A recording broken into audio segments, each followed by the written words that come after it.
Baik, sudah ya. Sudah saya record. Assalamualaikum warahmatullahi wabarakatuh. Waalaikumsalam warahmatullahi wabarakatuh. Kita awali perkuliahan pada siang hari ini dengan melafalkan basmalah bersama. Bismillahirrahmanirrahim. Teriring doa semoga Anda semuanya selalu diberikan kesehatan, kebaikan dan keberkahan dari Allah Subhanahu wa taala, sehat walafiat sehingga bisa melaksanakan aktivitas kehidupan dengan penuh dengan kebaikan, keberkahan dan kebahagiaan tentu saja ya. Amin ya Allah ya rabbal alamin. Tadi ada yang terdeteksi feedback mungkin karena menggunakan dua gadget ya. Mungkin. Tapi kalau selama tidak menjawab nggak apa-apa ya. Tidak menjawab. Baik, saya mulai saja. Sekilas 1 jam ya. 1 jam saya akan membagi teori.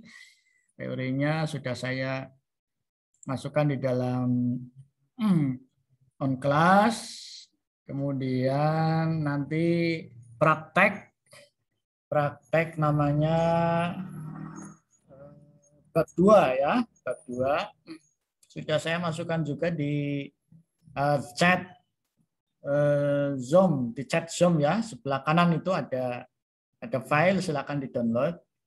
10 menit saya akan menjelaskan teori ini, kemudian dipraktekkan langsung ke dalam bab 2. Bab 2-nya itu sudah saya kirimkan di chat Zoom. Kemudian nanti bagian ketiganya kita praktekkan di dalam Mendeley ya. Ya, baik. Mungkin saya minta salah satu untuk membaca yang paling atas, Mbak Nur Hasanah. Nur Hasanah ini sambil cek saja ya. Cek. Iya, Ya, silakan. Ini metode penelitian. Anda silakan dibaca dari diagram ini ya. Silakan. Ya, pola pikir kuantitatif, data kumulatif. Terus ada metode penelitian kualitatif. Terus lanjut ada pola pikir induktif, itu ada 4. Ya. Yaitu deskriptif, Ya. eksploratif, Ya. konstruktif, sama understanding. Ya, baik, terima kasih. Yes. Jadi dalam penelitian kualitatif itu menggunakan pola berpikirnya ada 2 ya. Pola berpikir atau penyimpulan lah ya. Penyimpulan dalam penelitian kualitatif dibagi cara penyimpulannya menjadi 2 ya. Ini yang blok merah ya. Disebut dengan pola berpikir kuantitatif pada data kualitatif ya. Jadi kualitatif bisa menjadi dikuantitatifkan ya, bisa ya. Jadi misalnya baik ya, kelas semester 5 kelas A ini kan pinter-pinter. Nah begitu. Pinter-pinter. Pinter-pinter itu kualitatif apa kuantitatif? Mbak-mbaknya cantik-cantik. Cantik-cantik itu kualitatif apa kuantitatif? Kualitatif. Ya, mas-masnya cakep-cakep. Cakep-cakep kualitatif apa kuantitatif? Kualitatif. Iya, iya, besar, kecil, indah, baik, kemudian cantik itu kualitatif, tapi bisa dikuantifikasikan. Nah, ini namanya pola berpikir kuantitatif, tapi datanya sesungguhnya adalah kualitatif. Contohnya bagaimana? Pandai. Nah, pandai itu bisa dikuantifikasi. Nah, pandai itu kalau misalnya IQ-nya di atas 100 25. Nah, begitu. 125 itu adalah pola berpikir kuantitatif, tapi asalnya adalah data kualitatif. Bisa dipahami ya? Dia itu cantik. Nah, begitu. Jadi kalau dalam ajaran Islam itu Nabi pernah menyuruh itu ya. Tungkahul mar'atu li arba'in. Ada yang tahu artinya? Wanita itu dinikahi karena 4 hal. Nah, itu 4 itu kuantitatif ya. Yang pertama adalah 5 liha karena hartanya. Karena hartanya. Jadi kalau mau mencari ini meter sekali ya. Nah, begitu. Enggak, memang diminta begitu ya, cari. Mbak, di rumah punya kerbau berapa? Nah, begitu. Mas, di rumah punya sapi berapa? Nah, misalnya ya. Jadi tadi apa namanya? Gambaran kaya itu kalau dulu kan kerbau, kalau dulu zaman Nabi ya unta dan seterusnya. Nah, gitu. Tapi jangan lupa hadisnya itu belum selesai itu ya. Kemudian yang kedua wali jamaliha. Apa artinya? Kecantikannya. Cantik. Nah, itu tuh. Cantik itu kualitatif ya. Kualitatif. Kemudian itu punya siapa? Jadi amut ya. Yang ketiga karena keturunannya, ya. Yang keempat karena agamanya, kan begitu ya. Tapi jangan lupa carilah karena agamanya. Nah, kualitatif itu. Kenapa? Karena dengan agama maka fazfar bidzatid taribat ya, carilah karena agama. Karena dengan agama itu maka menjadi selamat. Nah, gitu. Jadi diminta itu. Jadi artinya bisa kualitatif, cantik, kemudian pandai, cakap, bisa dikuantifikasi. Jadi kalau di tempat kita mahasiswa itu pandai, biasanya dilambangkan dengan skor ya, skor. Tapi skornya itu adalah skor physically ya, physically. Sesungguhnya harus juga apa namanya kepandaian spiritual itu juga harusnya diterangkan. Nah, itu ini namanya pola pikir kuantitatif tapi datanya kualitatif. Jadi bisa saja ya, bisa saja khusyuk itu bisa dikuantifikasikan, ya bisa dikuantifikasikan. Ya, ini namanya dalam aliran kualitatif itu namanya direduksi. Direduksi itu disederhanakan. Yang kedua, ini nanti tugasnya yang ini tugasnya penelitian kuantitatif. Nah, sekarang yang ini kita mata kuliahnya adalah metodologi penelitian kualitatif. Nah, cara yang kedua, pola pikirnya adalah pola induktif ya. Pola induktif. Apa pola induktif? Adalah dari khusus, dari masalah yang sifatnya khusus, kemudian diterapkan ke dalam yang umum. Nah, yang khusus kepada yang umum.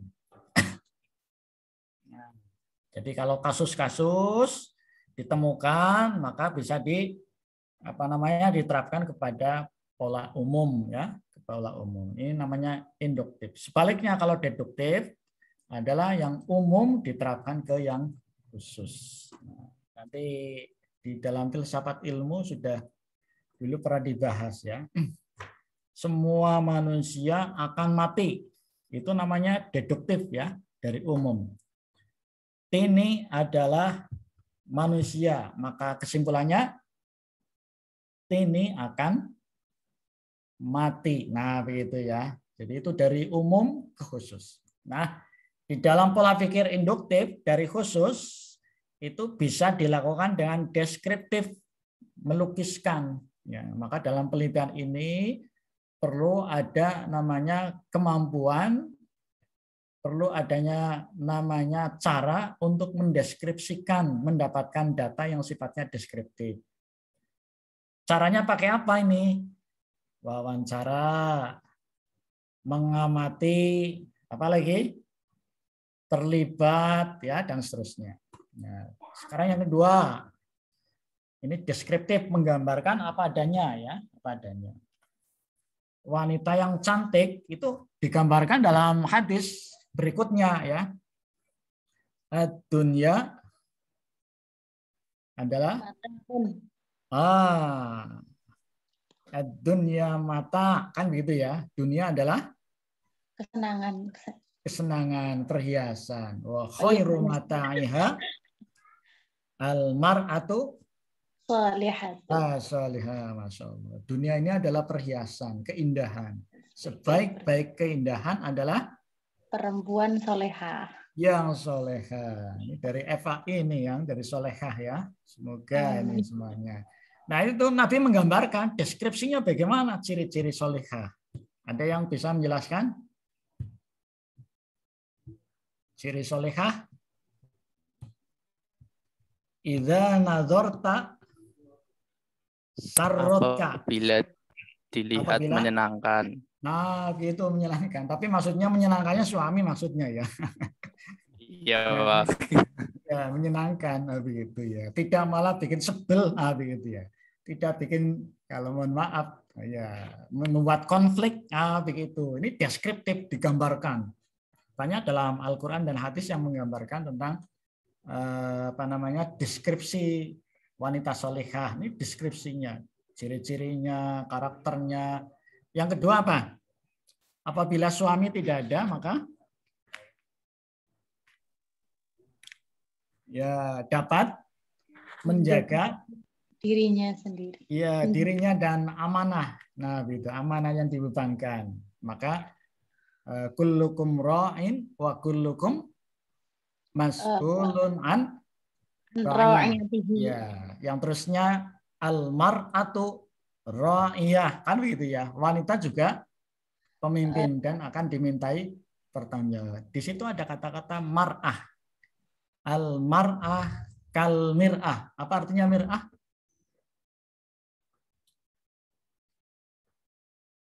Al-mar'atu kal mir'ati. Mar'ah itu cermin ya. Wanita adalah cermin. Jadi kalau negara ini pencerminannya adalah negara, kalau wanita. Jadi kalau wanitanya rusak, maka negaranya akan rusak. Kalau negaranya baik, maka tercermin dari wanitanya. Kalau wanitanya baik, maka negaranya akan baik. Wanitanya rusak, maka akan rusak pula negaranya. Nah, itu deskriptif ya. Itu dijelaskan. Nah, deskriptif. Jadi saya kira kalau dalam ajaran Islam, pola berpikir induktif dan deduktif itu sudah biasa. Kalau Al-Qur'an ya, itu pola berpikirnya adalah deduktif, kebenarannya universal ya. Tetapi banyak juga yang dalam Al-Qur'an dan hadis yang induktif ya. Jadi ini sudah biasa induktif dan deduktif. Kemudian yang kedua, eksploratif. Eksploratif itu mengeksplorasikan ya. Seperti Anda kalau mau mutiara, mau mencari mutiara itu biasanya di dasar atau di atas laut itu.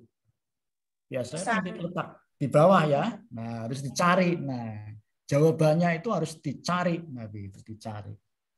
Nah, eksplorasi ya. Mengeksplorasi, menggali. Nah, ini di dalam menggali itu nanti mendapatkan kesimpulan ya. Kesimpulan baik dengan induktif, deduktif, tapi ini di sini menggunakan yang pola yang mungkin agak sedikit mendalam ya, namanya deep interview. Kemudian yang ketiga polanya konstruktif ya. Kalau konstruktif itu Anda mengenyam pendidikan kan sudah berapa belas tahun ini, dari TK, kemudian SD, SMP ya, pasti Anda sudah punya pengetahuan ya. Maka yang paling baik sesungguhnya adalah polanya konstruktif. Jadi silakan mahasiswa atau di dalam penelitian itu mengkonstruksi apa yang dilihat ya, apa yang dialami, apa yang kemudian dapatkan datanya itu dikonstruksi. Nanti tugas dari penelitian kualitatif adalah mengkonstruksi apa yang dialami, apa yang dilakukan oleh subjek atau objek yang apa adanya. Nah, gitu. Jadi kalau dalam penelitian kualitatif itu apa adanya. Misalnya kita lihat tentang religiositas supir para ini tukang ojek itu ya, ojol ya, religiositas ojol di Purwokerto. Nah, Anda bisa mengkonstruksi ya. Jadi di ojol di Purwokerto misalnya, ojek online itu para pelakunya itu religiositasnya bagaimana? Oh ternyata tinggi-tinggi juga ya religiositasnya. Ada mahasiswa kita semester atas sudah lulus itu, ternyata juga dia tukang ojek itu. Nah, gitu. Tukang ojek.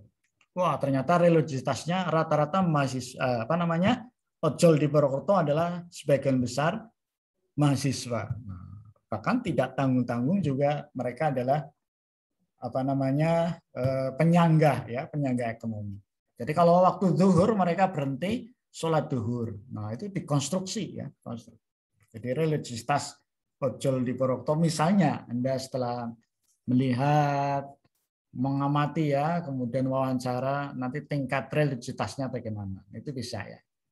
Kemudian understanding, ini biasanya menggunakan namanya verstehen ya kalau dalam bahasa Inggrisnya. Verstehen itu memahami apa yang dilakukan oleh si subjek ya, si subjek. Jadi ini nggak usah diambil pusing. Ini hanya pembagian saja ya, tapi seringkali ini Anda memilih ya salah satu deskriptifnya boleh, tapi kalau deskriptif agar mendalam tentu saja Anda harus menggunakan jangan satu metode ya. Maka metode yang digunakan dalam penelitian ini 1, 2, 3. Nah, itu maksudnya ya. Sehingga kemudian eksplorasinya juga menjadi mendalam. Jadi ini ya hanya untuk pembagian, tapi seringkali di dalam pelaksanaannya ya ini bercampur dengan ini ya, bercampur dengan ini, atau ini saja sudah cukup, atau dicampur ini dengan ini. Tentu saja kalau isinya sampai 4 begini, maka bobot penelitiannya menjadi dalam. Jadi kalau di S1 kan skripsi itu berapa lembar? 100 berapa ya? Sekitar 100 kalau tidak salah ya. Atau bentar, kalau yang lama itu hanya sekitar 65 ya, 65. Sekarang mungkin 100. Nah, kemampuan Anda mendeskripsikan itulah yang nanti menjadikan bobot dari tulisan Anda itu menjadi bernilai. Ini biasanya ini kok skripsinya cuma 50. Nah, kalau 50 paling hanya bab 1, bab 2, bab 3 isinya sedikit lah, itu berarti kurang mendalam ya. Nanti diperlukan. Ya, baik, selanjutnya. Ini enggak usah ya.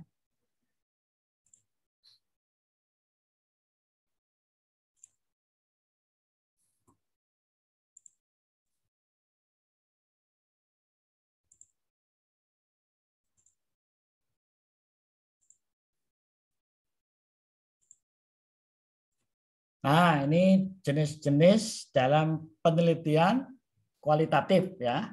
Jenis-jenisnya etnografi, kemudian grounded, kemudian fenomenologi, yang keempat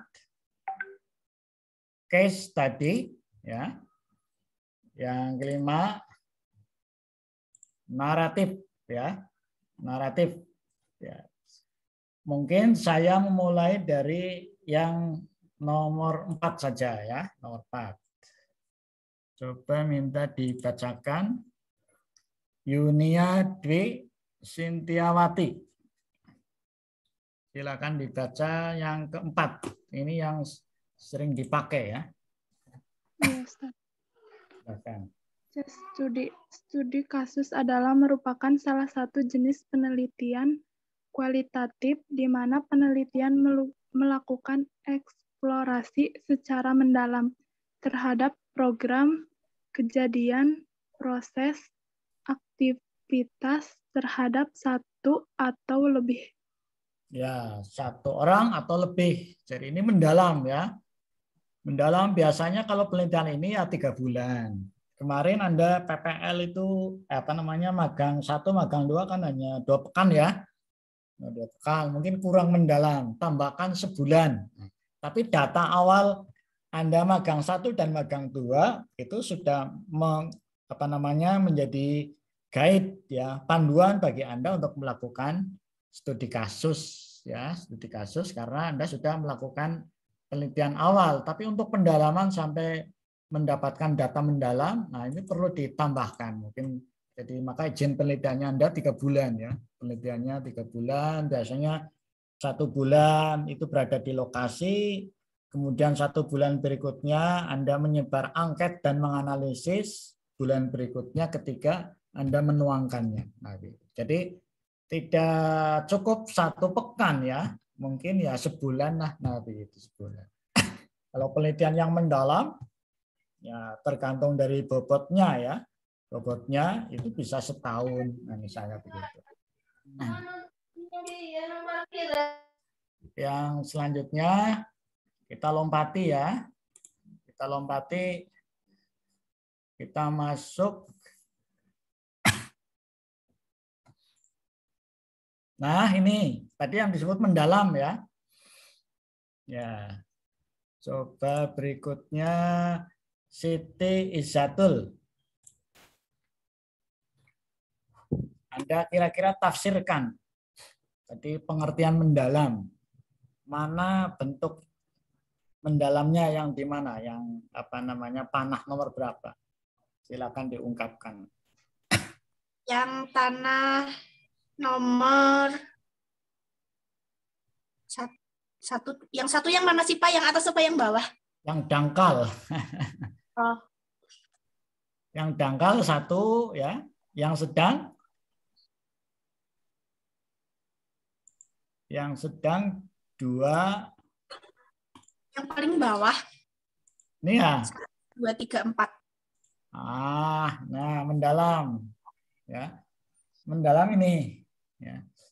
Ya. Ini dangkal, ini sedang, ini mendalam. Jadi kalau dangkal penelitiannya mungkin 3 hari ya, nggak dapat apa-apa ya. Sementara misalnya Anda mau apa namanya efek pembelajaran online terhadap misalnya perilaku siswa. Nah, kalau perilaku kan harus mendalam itu. Nah, tidak bisa diteliti 1 hari 2 hari. Nah, tapi kalau Anda telitinya 1 hari 2 hari berarti ini seolah-olah itu baru di wilayah ini. Nah, gitu ya.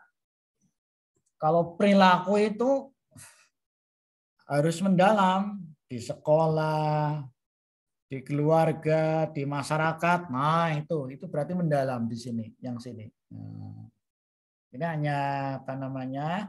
Pembagian saja ya. Tentu saja kalau Anda sudah masuk level ke sini, itu bobot dari skripsinya itu menjadi mendalam. Nah, begitu, mendalam.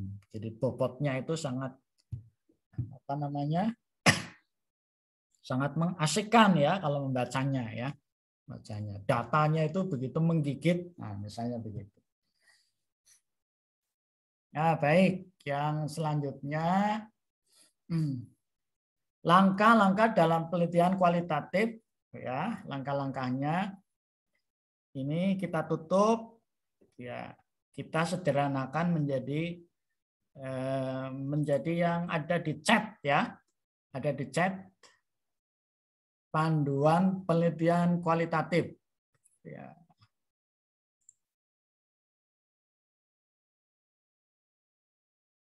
Nanti Anda buka.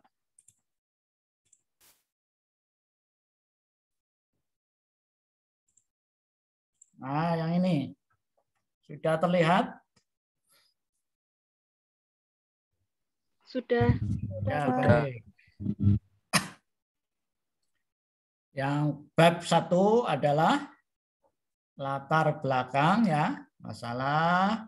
Ya, saya ingin minta tolong dibacakan tadi Siti ya, sudah ya. Fikri Maulida. Fikri. Semuanya Ustaz, ini sampai Hanya latar belakang saja. Oke. Latar belakang masalah. Hendaknya senantiasa diingat bahwa sebuah rencana penelitian berawal dari adanya kesangsian atau permasalahan Ya, yang cukup sampai sanksi ya.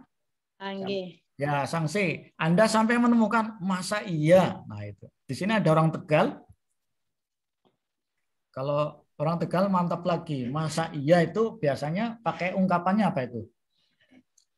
Loken gitu ya biasanya ya. Ini Ustadz Yogi nih, loken ya gitu ya. Masa iya? Nah, gitu. Sanksi. Ya, sanksi. Kalau misalnya masa Bu Guru, Pak Guru kok datangnya jam 9 misalnya begitu ya, sebagian besar. Nah, itu ada problem apa ya? Tapi padahal peraturannya datangnya jam 7. Itu sudah menjadi masalah gitu. Nah, bisa diteliti. Nah, masa iya sekolah yang bagus begini ternyata misalnya siswanya tidak naik kelas. Nah, misalnya, itu sudah masalah penelitian. Nah, gitu. Nah, yang selanjutnya, apa itu penelitian atau apa itu masalah? Ada yang tahu definisi masalah? Definisi masalah?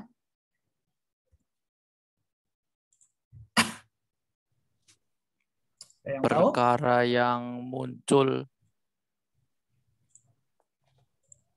Masalah adalah, ini terlihat ya.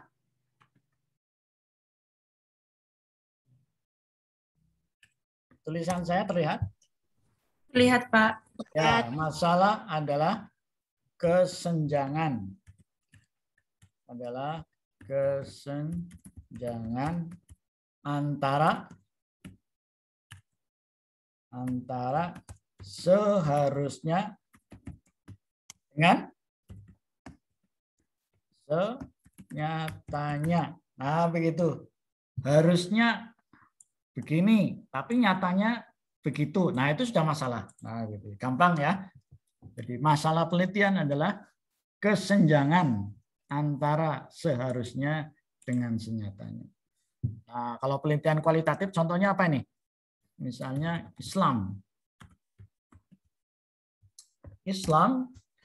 dalam apa namanya dalil-dalil baik Al-Qur'an maupun ya, As-Sunnah kan digambarkan sebagai ajaran yang sempurna.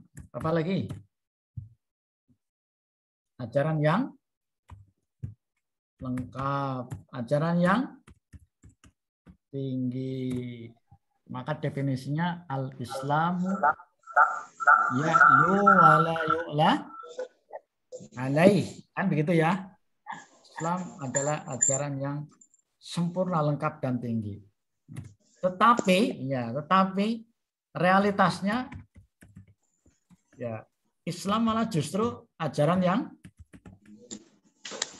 yang sebaliknya ya, karena tercermin dari perilaku umatnya. Misalnya di sini menekankan kepada kebersihan ya. Kebersihan, tapi malah di sini umatnya malah kotor begitu ya. Kotor. Kalau di pesantren kan harusnya mengamalkan kebersihan ya. An-nadzafatu minal iman. Tapi kok nyatanya pesantren malah kotor. Nah, ini masalah. Bisa diteliti itu. Ya. Diteliti, jadi bisa jadi judul penelitian atau bisa jadi masalah penelitian. Bisa jadi masalah penelitian.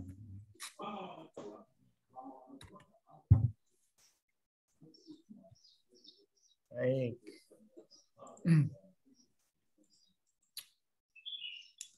Yang selanjutnya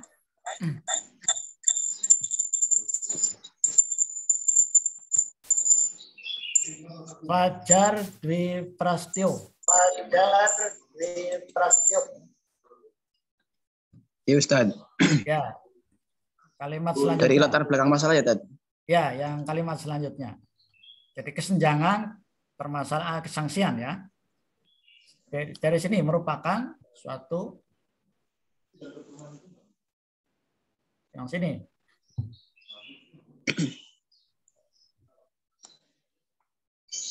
Latar belakang masalah. Hendaknya senantiasa diingat bahwa sebuah rencana penelitian berawal dari adanya kesangsian atau permasalahan yang memerlukan penelitian untuk menjawabnya. Merupakan suatu kesalahan jika penelitian barangkali berangkat lebih lanjut. Misalnya, bagaimana pengertian dharma, karena sesungguhnya pengertiannya sudah jelas ada dalam kitab suci atau dalam kamus. Masalah baru muncul jika dalam pengertian itu terdapat ketidaksesuaian atau perbedaan pendapat dan semacamnya. Dengan kata lain, masalah akan muncul jika terdapat kesenjangan antara yang ideal dengan yang real. Hal ini hendaknya dituturkan dalam latar belakang masalah dengan berpedoman pada beberapa pertanyaan sebagai berikut. Yang poin A. Ya. Terus satu saja, mengapa? Yang poin A, mengapa masalah itu layak diteliti atau diangkat untuk sebuah penelitian ilmiah? Ya, cukup. Saya kira sudah jelas ya. Jadi untuk mendeteksi dia masalah atau tidak, dicek dari seharusnya. Nah, sekarang kita mau ngecek. Kalau tadi seharusnya itu dilihat di mana, begitu ya. Anda mengetahui seharusnya suatu konsep harusnya A, itu ada di mana kira-kira? Tadi misalnya ajaran Islam adalah ajaran yang sempurna, itu ada di mana itu?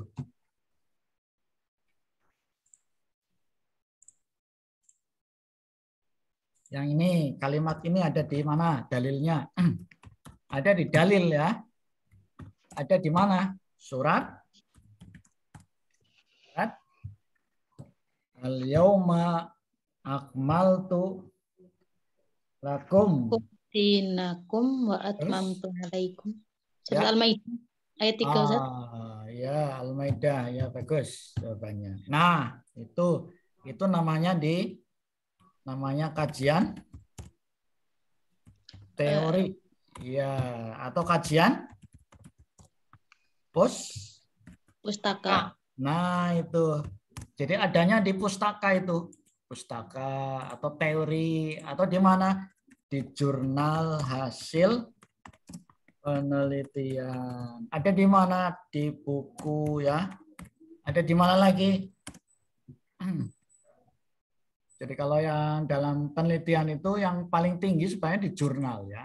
Nomor 1 itu jurnal, nomor 2 itu buku ya. Jadi maka mulai semester ini Anda harus mencari buku-buku yang terkait dengan calon ya, terkait dengan calon judul penelitian Anda. Sudah mulai start ini, saya mau meneliti apa, nanti ngumpulkannya, jurnalnya, bukunya itu terkait dengan judul-judul. Ini hanya cerita ya. Dulu kalau di Jogja kan ya belum ada HP ya. Belum ada HP, teknologi tahun 90-an kuliah belum ada HP.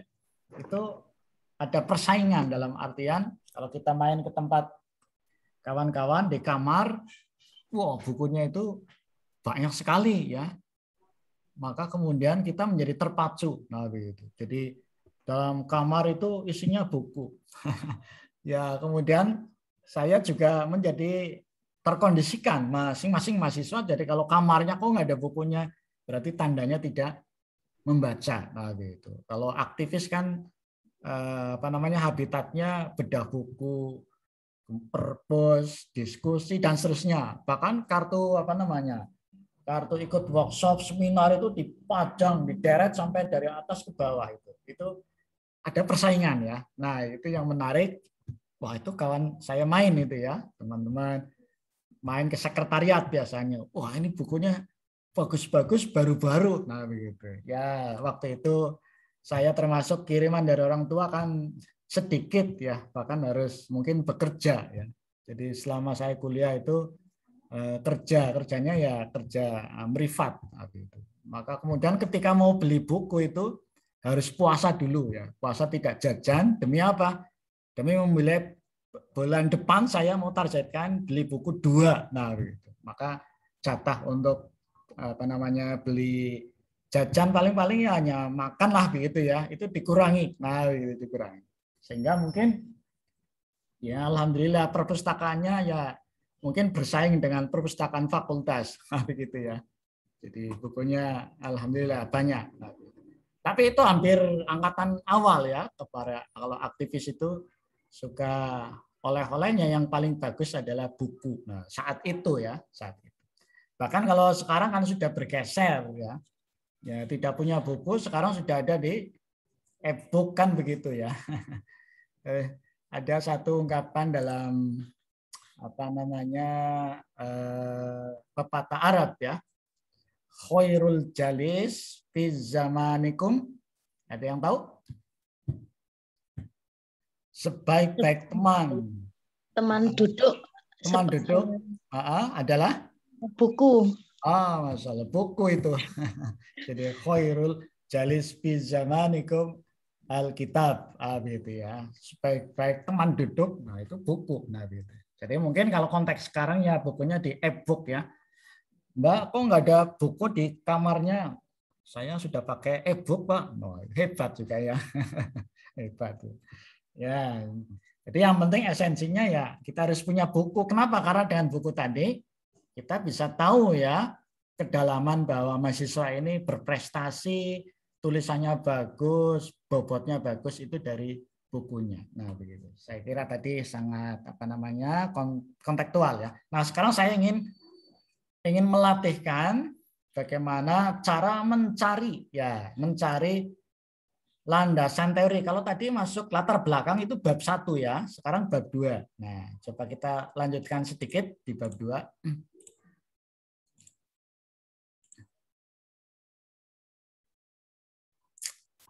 Bab 2. Nah, ini bab 2 sudah terlihat ya. Bab 2 sudah terlihat? Sudah, Pak. Ya, baik. Ya. Selanjutnya kita indah. Ini hanya sampel saja. Silakan kita indah dibaca bab 2. 2. Tinjauan pustaka. Yang pertama penelitian benar. Babnya dibaca, babnya. Bab 2. Ya. Tinjauan pustaka. Ya, ingat-ingat. Bab 1 tadi pendahuluan ya, latar belakang dan seterusnya. Bab 2 isinya tinjauan pustaka. Ya, baik. Terdiri dari penelitian terdahulu dan kerangka teori. Ya, baik. Yang nomor 1 saja dibaca. Penelitian terdahulu. Bagian ini berisi informasi tentang penelitian terdahulu yang telah dilakukan peneliti-peneliti sebelumnya. Ditekankan pada penelusuran karya-karya dan penelitian dengan tema yang sama atau mirip dengan penelitian yang akan dilakukan. Dengan demikian, posisi penelitian tersebut menjadi jelas dan berbeda dengan penelitian sebelumnya. Untuk poin ini bersifat fleksibel, artinya perlu dicantumkan kalau memang ada karya atau penelitian yang sama atau mirip. Untuk mempermudah mengenali persamaan dan perbedaan tersebut, dapat dilengkapi dengan sebuah tabel. Ya, baik. Nomor 1, terima kasih, Mbak. Kita praktekkan ya. Kita mau mencari siapa yang sudah punya judul.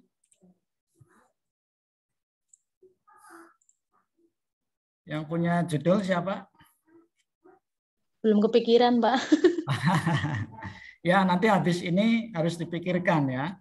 Anda buat judul 5 ya, buat judul 5. Harusnya mulai di pertemuan pertama itu Anda sudah harus buat judul 5, kemudian disetorkan ke saya ya. Setorkan ke saya, nanti saya pilihkan judul-judul yang relevan, kemudian harapannya belum diteliti ya. Kemudian judulnya bagus ya. Nanti dilanjutkan Anda selanjutnya untuk membuat proposal ya. Proposal. Jadi nanti boleh di-share dulu boleh ya. Nanti misalnya Fikri Maulida nulis judul 5, ditulis, di screenshot, boleh kirim ke grup. Nanti saya langsung respon. Ini kalau sudah dilingkari oleh Mbak Fikri ya jangan diambil oleh orang lain, begitu ya. sudah di khitbah itu ya Mbak. Judulnya itu. Berarti cuma judulnya aja. Judulnya dulu. Ya, judulnya dulu. Nanti setelah judul ACC Anda buat proposal ya. Nah, saya ingin mempraktekkan bab 2 tadi ya. Bab 2. Tapi dengan Mendeley ya, dengan Mendeley. Nah, ini tadi di bab 2 Anda harus mencari penelitian terdahulu ya, penelitian terdahulu. Ya, saya share screen dulu. Sudah terlihat ya? Sudah. Caranya Anda tulis di sini Google Scholar. Nah, sudah terlihat yang ini Google Scholar? Sudah, Ustaz. Sudah. Soalnya antara suara dengan gambar itu cepat suaranya ya. Sehingga harus menunggu beberapa saat. Saya minta konfirmasi karena seringkali sudah berpindah, gambarnya ternyata tidak ada karena ketutup dengan suara. Baik, ini diklik Google Scholar. Oke. Saya minta Isadora. Isadora, ada? Buatkan satu judul, Mbak. Judul? Ya. Judul penelitian. Atau Anda kemarin menemukan masalah apa di sana? Di tempat magang. Kepala sekolah? Ya. Pengaruh penggunaan media gambar atau foto terhadap minat belajar siswa pada mata pelajaran pendidikan agama. Baik. Ya, pengaruh media gambar ya. Ya. Terhadap minat belajar. Nah, nanti kemudian Anda klik ya. Klik atau enter boleh. Ini judul yang panjang, sederhanakan saja ya. Kira-kira kata kuncinya lah ya. Kata kuncinya Anda enter. Nah, ini ada capanya ini. Capcanya ini harus dicentang ya. Kadang muncul, kadang tidak. Ini hanya kaitannya internet saja ya. Internet. Stair apa? Tangga. Tangga. Ya, mana yang tangga lagi? Ini tangga bukan? Bukan ya. Oke. Nah, ini pengaruh penerapan media gambar ya. Kemudian Anda centang di sini ya. Centang. Suara saya masih ini ya, terdengar ya? Masih Terdengar, Pak. Ya, ini ada notifikasi ini. Seringkali terpental. Ya, saya lanjutkan. Tapi biar gampang saya ini pengaruhnya dibuang juga boleh, nggak apa-apa, nggak masalah ya. Oke, nah ini. Jadi terdapat penelitian yang terkait tadi yang sudah dibacakan bab 2. Poin nomor 1, Anda harus mencari penelitian-penelitian yang terkait dengan judul Anda, kemudian menempatkan sudah sampai di mana, apa temuannya ya, dibuat tabel nanti. Nah ini, jadi dengan Anda mau meneliti tentang ini, ternyata sudah dilakukan oleh berapa ratus artikel? 96.500. Nah, ini banyak sekali ya. Banyak sekali. Nah, itu Anda tidak usah beli buku, ini sudah ada ini. Jadi kalau zaman saya tahun 90 harus beli buku itu sehingga harus puasa ya. Ini Anda kuliah di sini kan nggak harus apa namanya puasa dalam artian nggak jajan ya.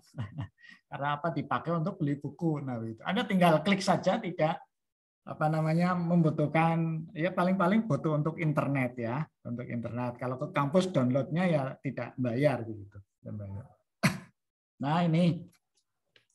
Kemudian kalau jurnal ya, tadi ada sumber penelitian itu nomor satu jurnal. Ini yang disebut dengan jurnal penelitian ya, jurnal penelitian. Ini sampai masih next, masih jauh, masih banyak sekali nih. Jumlah keseluruhannya sudah di indexing 96.000 ya.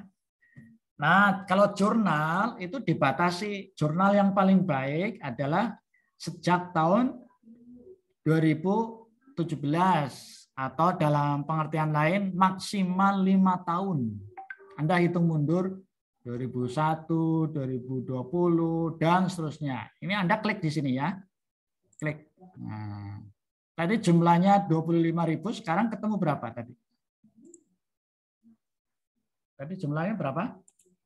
96. Kalau tidak dibatasi ya. Sekarang kita batasi sejak 2017. Dari 96 menjadi berapa? Menjadi 25.000. Nah, ini banyak sekali nih. Jadi kalau mahasiswa kok nggarap skripsi lebih dari 1 semester tidak selesai, nah berarti dia kurang jalan-jalan ke Google Scholar. Jalan-jalannya kemana, Mbak?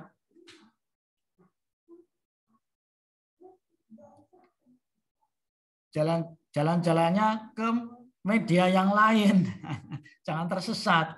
Kalau Anda jalan-jalannya ke sini, ke Google Scholar. Nah, ini judul-judulnya banyak sekali.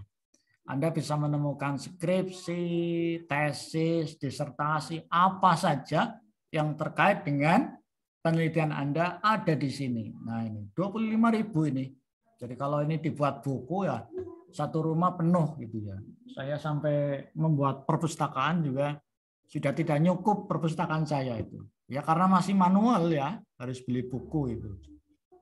Perpustakaan saya sama dengan perpustakaan fakultas itu. SAR. Tapi kalau di model sekarang ya pakai e-book ya, pakai e-book Anda nanti simpan di Google Drive ya, Google Drive. Nah, kita klik ya. Kita klik di sini.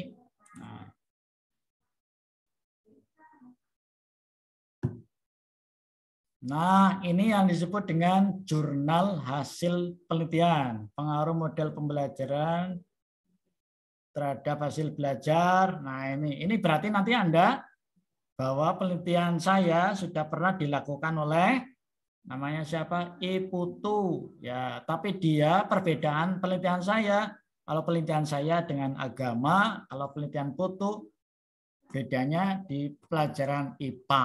Nah, begitu. Nanti bunyinya ya. Kemudian Anda download ya. Anda download. Ya, yang ini downloadnya. Ya. Nanti biasanya download itu tergantung dari settingan Anda ya. Kalau punya saya tempatkan di file download ya. File download. Saya stop. Ya. Saya buka Mendeley. Kalau siapa yang di antara kalian sudah nginstal Mendeley? Ini saya klik ya di sini ya. Kelihatan nggak ini?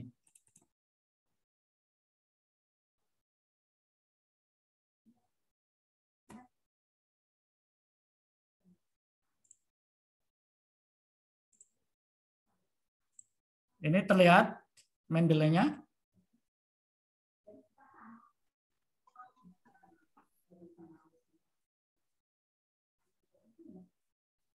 Kelihatan. Ya, baik. Terlihat ya. Baik, ini yang kemarin kita attachment-kan, kita lampirkan di dalam OnClass. Silakan Anda install ya. Install. Ini karena Mendeley saya sudah terisi ya, saya maka mulai di sini ya. Nanti Anda klik jurnal di sini ya, klik folder. Nah, misalnya semester 5 kelas A ya, kelas A. Semester 5. Mana foldernya? Ini ya, ini masih kosong ya. Kosong. Kita caranya, kalau YouTube-nya sudah apa namanya, pembelajaran Mendeley sudah dibuka belum sampai tamat? YouTube-nya sudah dibuka.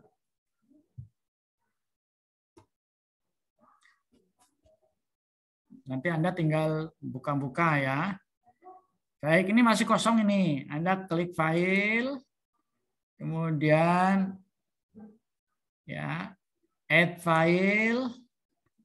Nah, tadi kan filenya sudah saya download itu. Anda pindahkan di sini.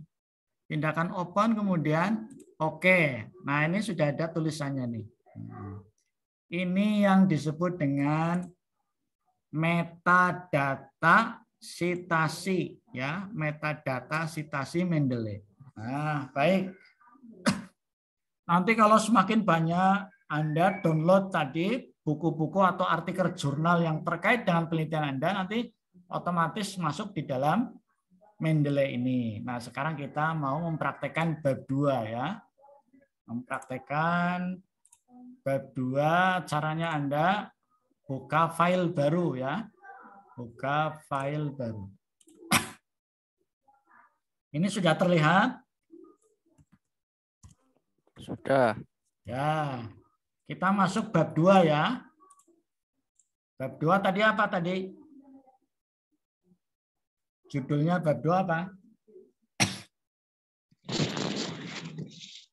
Tinjauan pustaka. Tinjauan Pustaka. Tinjauan pustaka. Tadi nomor 1 apa? Penelitian terdahulu. Ya, baik. Penelitian terdahulu. Ya, baik. Anda jabarkan di sini. Penelitian. Ini misalnya kalimatnya bebas ya. Yang penting Anda deskripsikan. Penelitian terkait dengan judul saya sepanjang penelitian, penelusuran, Bu ya. Penelusuran menggunakan ya, mesin Google searching ya, menggunakan mesin pencari Google ya, atau biasa disebut dengan googling ya, googling. Menggunakan apa? Engine machine ya, googling menggunakan Google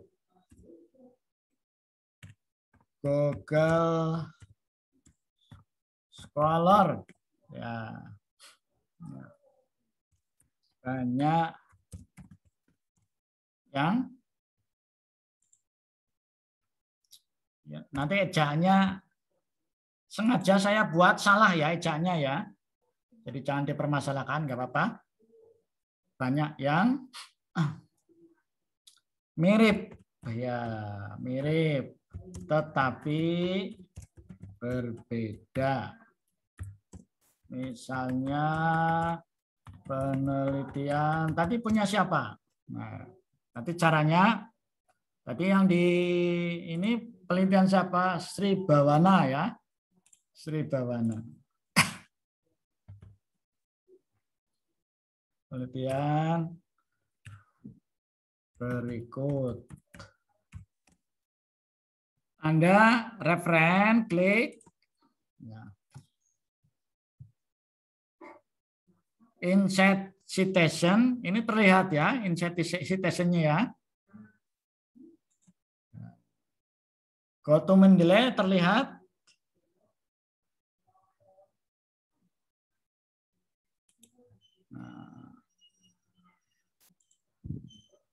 Go to Mendeley, ini terlihat ya. Terlihat, Pak. Ya, terlihat ini. Ya, baik. Jadi ini Saya balik lagi, ini insert citation, go to Mendeley, ya, go to Mendeley, kemudian cite, ya, kemudian cite. Oh, sebentar.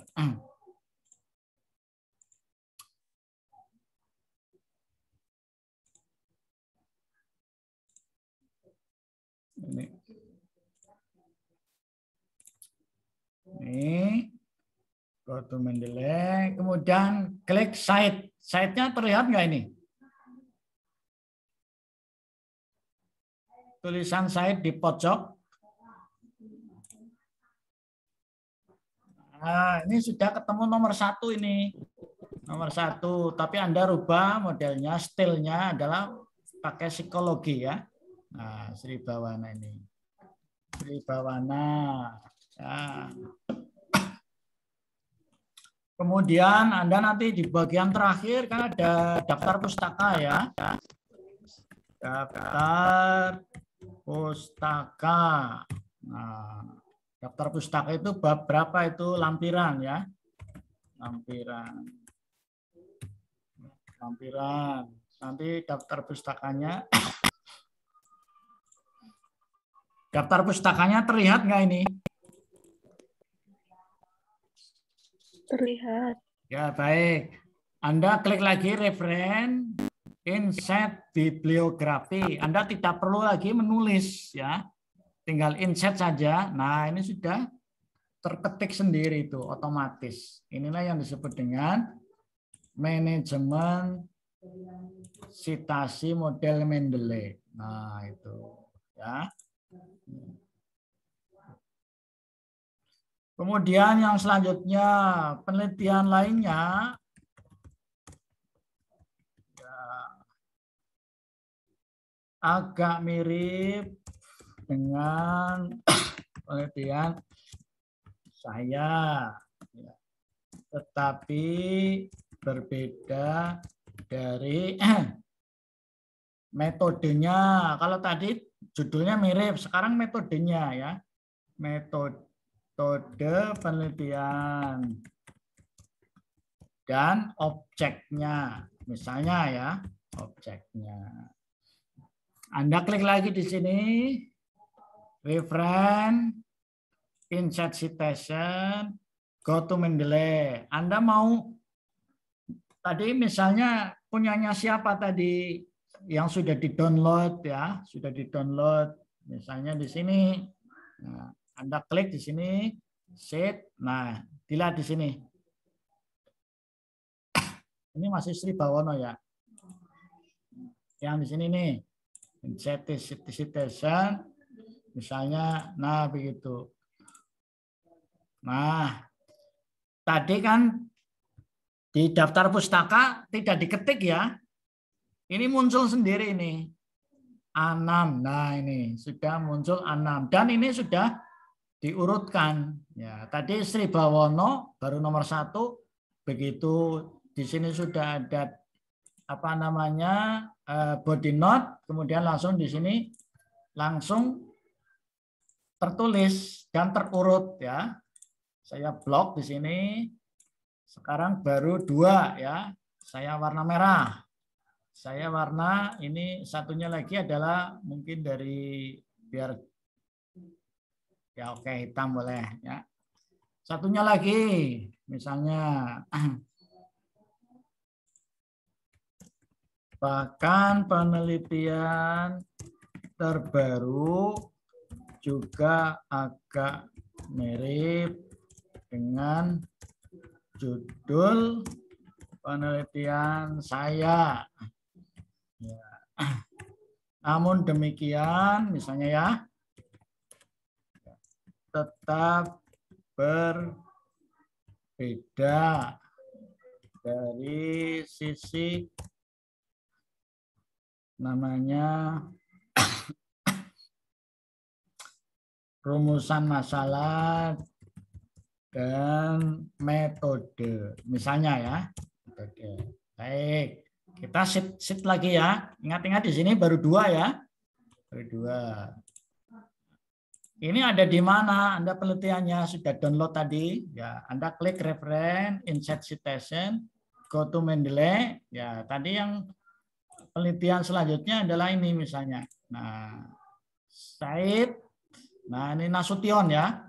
Otomatis nanti di daftar pustaka tertulis sendiri Nasution. Nah, ini Nasution ini. Ya. Sudah jadi 3. Saya kira sampai di sini. Ada pertanyaan? Itulah fungsi dari Mendeley ya, fungsi dari Mendeley. Fungsi dari Mendeley Canggih adalah, ya, Pak. iya tadi mau dibuat apa saja gampang itu. Jadi kita tidak sibuk untuk ngetik, sudah dibantu dengan program ya, dengan program. Kita lihat lagi di sini hanya contoh saja ya. Nah, ini bisa dirubah ini. Kalau Anda menulis ke luar negeri, biasanya harus dibuat misalnya model IEE. Coba Anda perhatikan di sini ya. Nah, ini perubahannya pakai apa nih namanya? Pakai nomor ya, pakai nomor. Di sini juga berubah ini nomor ya. Ya, pakai yang dibuat standar adalah yang ini. Saya kira begitu. Terima kasih. Silakan. Yang pertama Anda download, kemudian Anda install di laptop Anda program Mendeley. Karena itu wajib Anda bisa menguasai, terutama wajib menggunakan manajemen citasi. Bab 2 itu sangat penting karena tadi terbantu oleh Mendeley. Saya kira begitu. Kita akhiri. Ada pertanyaan? Nanti pertanyaan dan tugas Anda untuk membuat judul kirim WA, grup WA ya. Jadi kalau sudah ditandai oleh misalnya Aditya ya, berarti nanti judul yang sudah dipilih oleh Aditya sudah di ACC ya. Berarti tidak boleh dilamar orang lain, sudah dihitbah. Nah, begitu ya. Dihitbah. Baik, kita akhiri dengan baca hamdalah dan doa kafaratul majelis. Alhamdulillahirabbil alamin. Subhanakallahumma wa bihamdika asyhadu an la ilaha illa anta astaghfiruka wa atubu ilaik. Sukses selalu buat Anda. Wassalamualaikum warahmatullahi wabarakatuh. Waalaikumsalam warahmatullahi wabarakatuh. Terima kasih, Pak. Ya, nanti videonya saya kirim ya. Saya kirim ke ke grup ya, ke grup. Oke.